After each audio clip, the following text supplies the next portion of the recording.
Iya, soalnya kan anaknya kan susah yang masalah utang loh. Dia kan ngajar. Maksudnya gimana? Anaknya ngancem, tapi aku mau meminta bantuan Mami Yuni suruh nelpon dia, coba ada respon apa kayak gitu. Maksudnya gimana ini? Maksudnya gimana? Hah? Masalah utang. Oke. Iya, masalah utang. Terus Miss Yuni suruh ngapain? Suruh nelpon anaknya. Lah ngapain kok saya nelpon? Kenapa? Wong saya Soalnya nggak ada mau ngerespon. Maksudnya buat kayak semacam ngegrek dia biar ada respon kayak gitu. Nggak boleh dong. Nggak boleh. Ya nggak boleh dong Miss Yuni tiba-tiba telepon orang nggak tahu ujuk-ujuknya seperti apa. Bagaimana kok Miss Yuni bagian penagihan utang? Emangnya Miss Yuni yang telepon dia ngangkat telepon? Siapa tahu maksudnya. Nggak boleh dong sayang, itu nggak boleh pakai. Bukan. Kenapa dia harus takut sama Miss Yuni? Salah itu. Salah itu. Nggak boleh, wong yang ujuk-ujuk kalian berdua janjian waktu masih utang itu sayang-sayangnya kok sekarang giliran ada masalah Miss Yuni yang suruh maju. Emangnya Miss Yuni dapat keuntungan dari apa dari semua itu? Dan satu lagi, Miss Yuni, kehadiran Miss Yuni itu untuk kalian kerja di Hong Kong, untuk masalah peraturan, atau kalian punya masalah dengan pemerintah, atau kalian di penjara atau apa. Lah kalau masalah utang ya jangan nondo. Tapi kalau sekiranya bukan buat nelpon, tapi ada pencerahan solusi.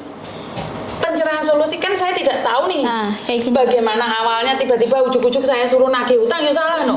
Saya bukan debt collector loh sayang. Iya, paham. Dia kan ada bukti kayak gini, tapi pas giliran saya ngomong halus dia nggak ada respon, tapi kalau giliran saya ngomongnya agak kasar sedikit dia malah ngancem, nelfon ke majikan malah sekongkol sama yang satunya lagi, yang satunya udah pulang Indo.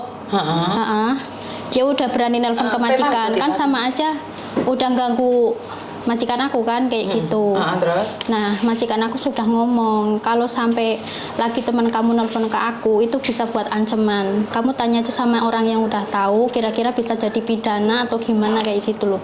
Soalnya kan ada bukti. Ada bukti seperti apa? Bukti transferannya ada, bukti jadi chattingannya dia mau ngancem juga ada. Nah ini pengancaman itu kan beda lagi nih. Jadi makanya Miss Yuni kan nanya nih, ada apa? Kalau masalah utang tiba-tiba Miss Yuni telepon orang, Miss Yuni bukan rentenir ya? Iya paham. Salah kalau kamu nyuruh Miss Yuni telepon orang yang Miss Yuni nggak kenal, tiba-tiba aku mau suruh nagih utang, bukan. Aku kehadiranku di sini bukan untuk apa itu nakut-nakuti orang, itu nggak boleh ya, biar nggak jadi persepsi yang salah di luar sana bahwa Miss Yuni itu bukan mengancam orang lain untuk merusak kehidupan orang lain, itu salah. Iya, betul. Jadi Miss Yuni bisa bantu kamu nih kalau anak ini menyalahgunakan atau merusak pekerjaanmu atau apa, Miss Yuni baru bisa berbicara. Tapi masalah utang Miss Yuni nggak ikut campur. Nah pertanyaannya kenapa? Apa yang dia lakukan ke kamu? Dia pas posisi mau ditagih, kan awal mulanya dia pinjam uang, katanya dia terancam punya hutang bank.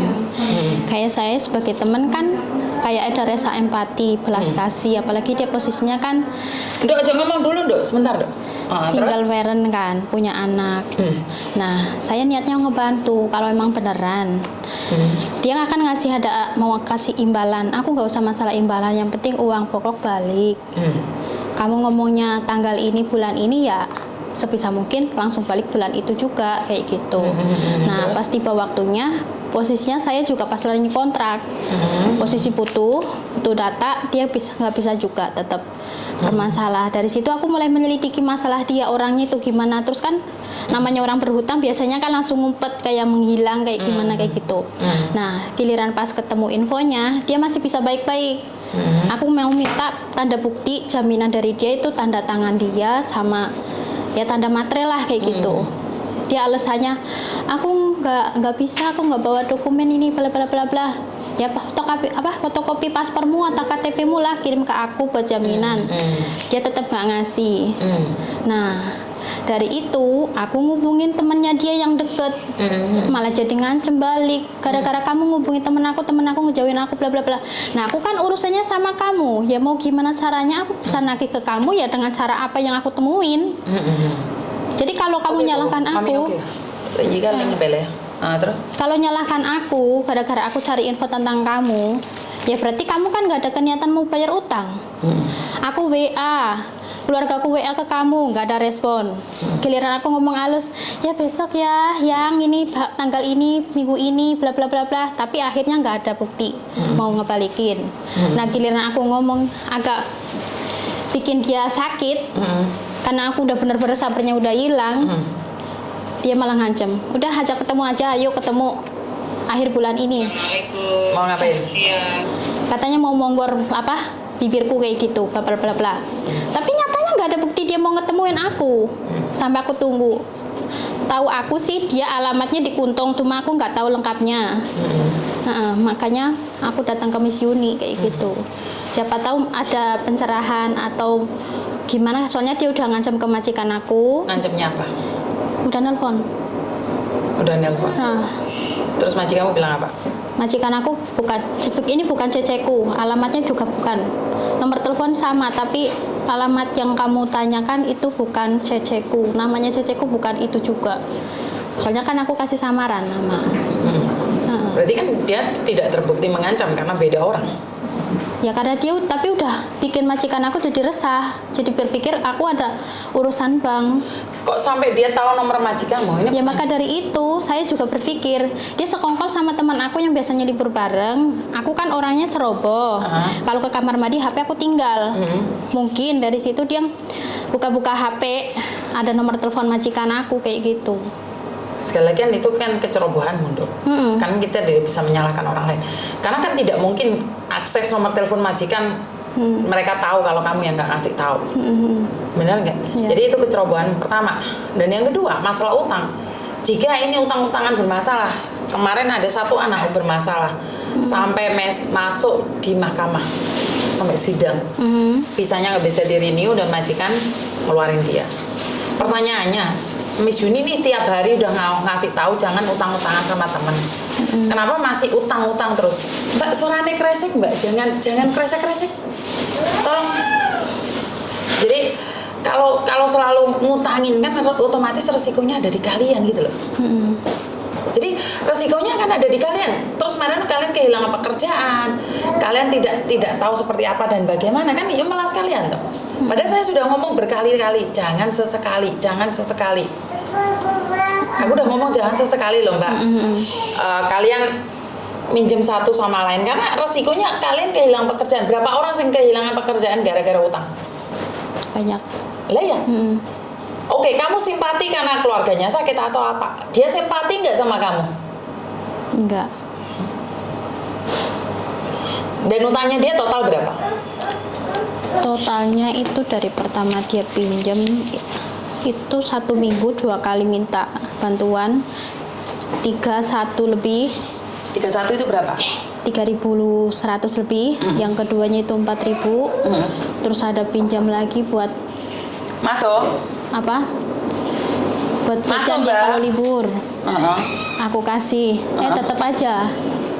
Ya aku udah hitung semua, katanya minta dikorting, padahal hutang udah lebih dari 2 tahun. Oke. Jadi totalnya sekitaran ya 7.000 lebih lah. 7.000 lebih.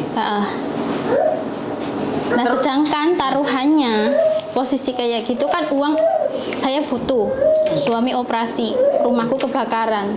Sampai kemarin juga kayak apa jenis motor sampai hilang kan, ke posisinya rumah lagi butuh keuangan.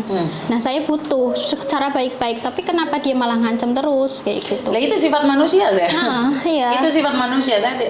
Saya tidak bisa membantu orang yang aku udah dibilangin jangan sampai pinjam sana pinjam sini, jangan meminjami. Biarin aja dibilang kejam. Jadi jangan sesekali meminjamin karena 1 tahun, 10 tahun pun belum tentu dia membalikin uangmu. Miss Yuni bisa bilang seperti itu. Kenapa? Aku selalu bilang bahwa hati-hati. Karena kalau kayak gini, Miss Yuni telepon itu salah saya. Iya sih. Jadi kita harus tahu aturannya seperti apa, dan kecuali nih kamu perjanjian di depan Miss Yuni utang piutang, terus Miss Yuni tahu, nah Miss Yuni bisa ngelok nih lah. Sekarang Miss Yuni apapun nggak tahu, nomor telepon orang ya salah, nggak boleh dong. Itu namanya mengadu domba Miss Yuni dengan orang yang tidak dikenal. Iya sih. Benar nggak secara logika? Iya. Solusinya apa? Ya sabar. Yang punya utang biasanya nggak punya malu. Iya kan? Yang punya utang itu nggak punya malu. Dan ya wes itu. Dan saya di sini buka channel ini bukan karena ingin menjatuhkan satu sama lain atau bertengkar. Intinya saya sudah melarang kalian ojo sampai utang bank. Itu aja. Jangan sampai nginjemin temanmu. Lo Miss Yuni aja sekarang dimusuhi banyak haternya gara-gara utang kok. Bener nggak sih? Ada yang utang Miss Yuni sampai 1 juta, giliran ditagih mencak silat, ngamuk-ngamuk. Bener nggak? Iya. 1 juta loh. 1 juta padahal Nah, kecil. aku lebih mending ngasih orang-orang yang membutuhkan, tak ikhlas no. Mereka minta 1 juta, 2 juta, tak ikhlas no. Tapi namanya utang itu tetap utang. Dan ada perhitungannya. Jadi, ini Miss Yuni kan selalu bilang nih, kalau utang piutang itu Miss Yuni nggak berani. Tentang rumah tangga Miss Yuni nggak berani. Ya, tapi kalau saya yang nelpon, mencoba kalau dia ngangkat, Miss Yuni bantu ngomong. Ngomong apa saya? Ngomong apa sih ya? Lah ya suruh ngomong apa? Wes tanyain aku mau suruh ngomong apa? Ajarin aku. Karena utang piutang saya tidak ingin menambah Iya musuh, sih. Mbak. Maksudnya biar dia tuh ada ngerasa takut, pingin ngebalikin ataupun ngerespon, ada omongan. Emangnya Miss Yuni, kalau Miss Yuni yang telepon dia takut? Ya enggak juga. Siapa tahu. Enggak, saya enggak mau kehadiran saya buat penakut-nakut orang, bukan. Atau Nggak mungkin apa sih ya? Nggak bisa sih. Ini namanya kamu minta pembenaran dari Miss Yuni, nggak boleh saya. Iya sih. Kamu ngorbanin identitasnya Miss Yuni demi uangmu 7.000. Bener nggak? Iya. Masih banyak orang yang saya tolong yang membutuhkan saya nih. Kalau saya ikut-ikut campur orang utangmu nih, gara-gara 7.000 saya dihujat oleh 7.000 orang. Emangnya kamu sanggup? Enggak. Makanya, jadi Miss Yuni akan membantu tentang peraturan, tentang orang sakit, tentang yang membutuhkan bantuan. Tapi masalah utang piutang saya katakan tegas banget, saya tidak ikut campur. Karena kalau uang itu kembali nggak mungkin aku dapat separuh. Ya. Bener nggak? Dan nggak mungkin juga waktu kalian utang piutang saya punya kopi. Bener nggak? Iya benar. Ya kecuali nih kalau Miss Yuni ini tak balikin uangmu dapat separuh, mungkin saya masih mikir. Tapi sekali lagi saya tidak akan melakukan. Kamu kasih saya separuh pun saya tidak akan melakukan. Karena ini prinsip saya. Masalah uang itu berbeda. Miss Yuni sangat tegas tentang uang.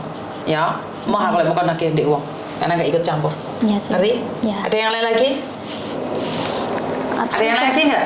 Arvin curhat. Oh, nggak jadi. Nggak jadi. Kenapa saya? Kamu juga utang juga? Bukan. Oh, oke, masalah kerjaan apapun saya nggak apa-apa. Tapi kalau masalah utang saya memang tidak berani ikut campur. Ngerti? Iya, iya, iya. Ya wes, makasih. Oke.